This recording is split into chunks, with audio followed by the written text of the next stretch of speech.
ถึงกราบพระทำวัดเช้าครับทั้งหมดกราบพระพร้อมกันครับกราบกราบกราบกราบบารมีธรรมพ่อแม่ครูบาอาจารย์ครับทั้งหมดกล่าวคำบูชาพระรัตนตรัยพร้อมกันครับ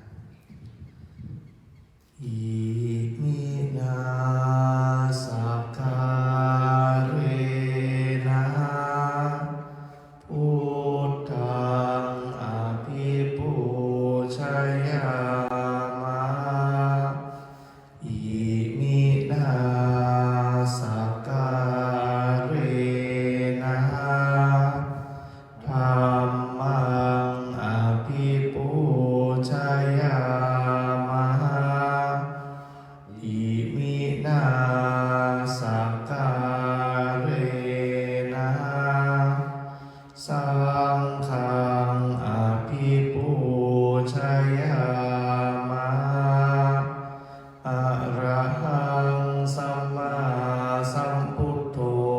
ภะคะวา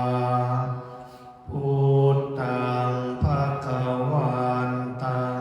อภิวาเทมิสวากขาโตภะคะวะตาธัมโมธัมมังนามัสสามิสุปฏิปันโนภะคะวะโตสาวกสังโฆสังฆังนะมามิอันธรรมยังพุทธัสสะภะคะวะโตอุปภาคณมะการังกะโรมาเสนะโมตัสสะภะคะวะโตอะระหะโตสัมมาสัมพุทธัสสะนะโมตัสสะภะคะวะโตอะระหะโตสัมมาสัมพุทธัสสะนะโมตัสสะภะคะวะโตอะระหะโตสัมมาสัมพุทธัสสะพุทธังสรณังคัจฉามิธัมมังสรณังคัจฉามิสังฆังสรณังคัจฉามิทุติยมปิพุทธังสรณังคัจฉามิทุติยมปิธัมมังสรณังคัจฉามิทุติยมปิสังฆังสรณังคัจฉามิตติยมปิพุทธังสรณังคัจฉามิตติยมปิธัมมังสรณังคัจฉามิตติยมปิสังฆังสรณังคัจฉามิธรรมที่พระพุทธเจ้าทรงแสดงไว้เพื่อประโยชน์ของสัตว์โลกเป็นธรรมที่เห็นได้ยากยิ่งสำหรับธรรมที่จะกล่าวต่อไปนี้เป็นธรรมที่สามารถกระทำความสงบอันประเสริฐและสามารถประทานซึ่งสมบัติทั้งปวงเป็นเครื่องสงบเหตุร้ายทั้งปวงเป็นเครื่องป้องกันมนุษย์และยักษ์เป็นเครื่องระงับความตายก่อนกำหนดเวลาเป็นเครื่องขจัดความเศร้าโศกและโรคเป็นเครื่องยั้งยีกำลังของข้าศึกเป็นเครื่องจำเริญชัยชนะแด่พระราชาเป็นเครื่องนำสิ่งที่ไม่น่าปรา ถนาทั้งปวงออกไปเป็นธรรมอันประเสริฐข้าพเจ้าจากแสดงคุณธรรมเช่นนั้นตามสภาพที่เป็นจริงหน้าที่ใดมีผู้กล่าวว่าจะสรรเสริญพระคุณอันประเสริฐของพระรัตนตรัยด้วยจิตที่เลื่อมใสหน้าที่นั้นความสุขความสบายและความสวัสดีย่อมมีแก่ผู้นั้นตลอดกาลทุกเมื่อเปิดหนังสือหน้าที่ 8อันธรรมยังปฏิจจสมุปบาทธัมเมสุอิทัปปัจจยตาทิธัมมปะทังปนามาเสอิทัปภิกขเวอริยสาวโกปฏิจจสมุปบาทันเยวะสาธุกังโยนิโสมนสิกโรติภิกษุทั้งหลายอริยสาวกในธรรมวินัยนี้ย่อมกระทำไว้ในใจโดยแยกคายเป็นอย่างดีซึ่งปฏิจจสมุปบาทนั้นเทียวดังนี้ว่าอิมัสสมิสติอิทังโหติเมื่อสิ่งนี้มีสิ่งนี้ย่อมมีอิมัสสุปาทาอิทังอุปัชชติเพราะความเกิดขึ้นแห่งสิ่งนี้สิ่งนี้จึงเกิดขึ้นอิมัสสมิอัสสติอิทังนะโหติเมื่อสิ่งนี้ไม่มีสิ่งนี้ย่อมไม่มีอิมัสสนิโรธาอิทังนิรุจจติเพราะความดับไปแห่งสิ่งนี้สิ่งนี้จึงดับไปญาติธรรมได้แก่สิ่งเหล่านี้คือ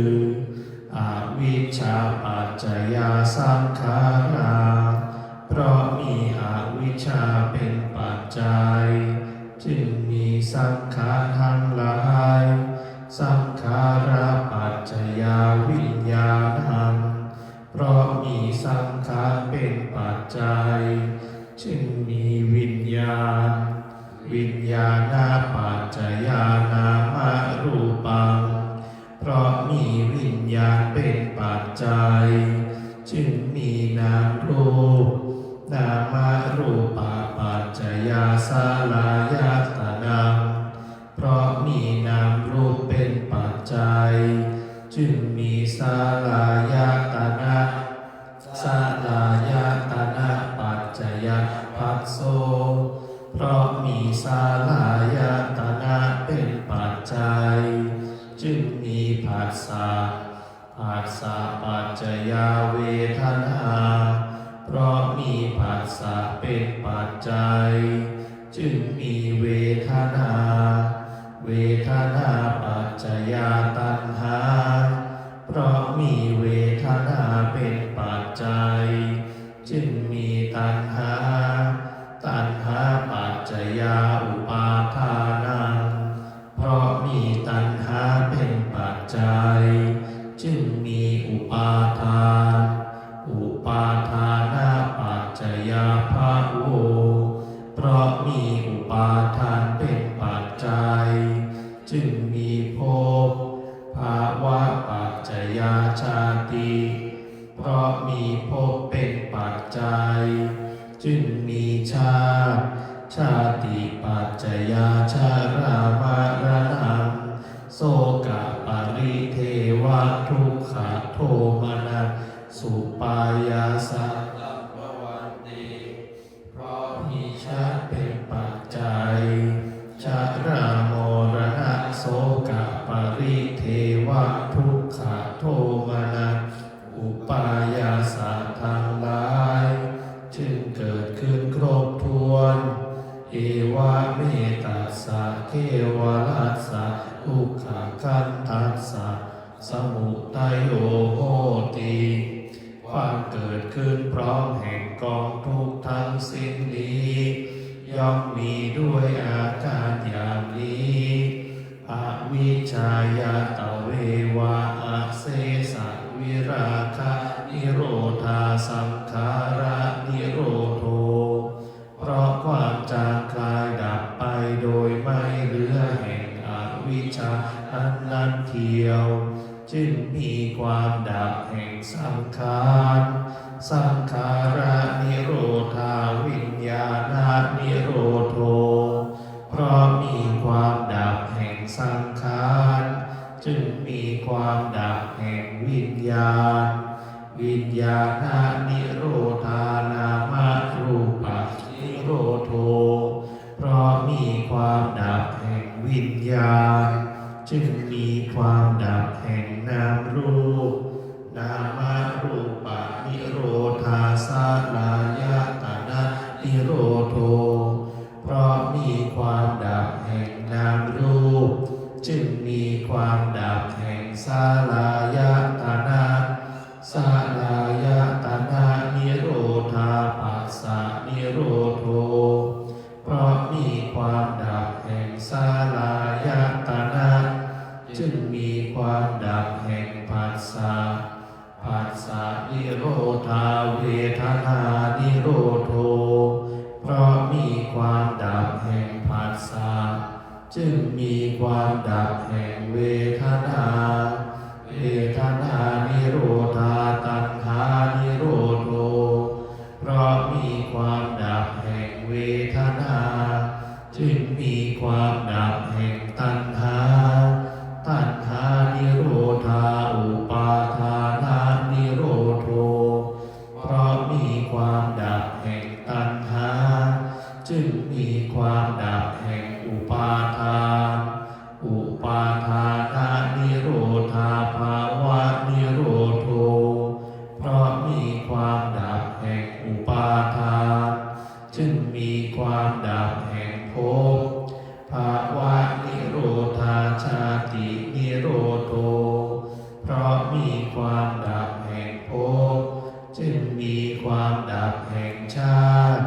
ชาตินิโรธาชรามรณะโสกปาริเทวะทุกขโทมนัสสุปายาสานิรุจจันติเพราะมีความดับแห่งชาตินั้นแลชรามรณะโสกปาริเทวะทุกขโทมนัสอุปายาสาทั้งหลายจึงดับสิ้นเอวะเมตัสสะเกวะลัสสะทุกขคันทัสสะนิโรโธโหติติความดับลงแห่งกองทุกข์ทั้งสิ้นนี้ย่อมมีด้วยอาการอย่า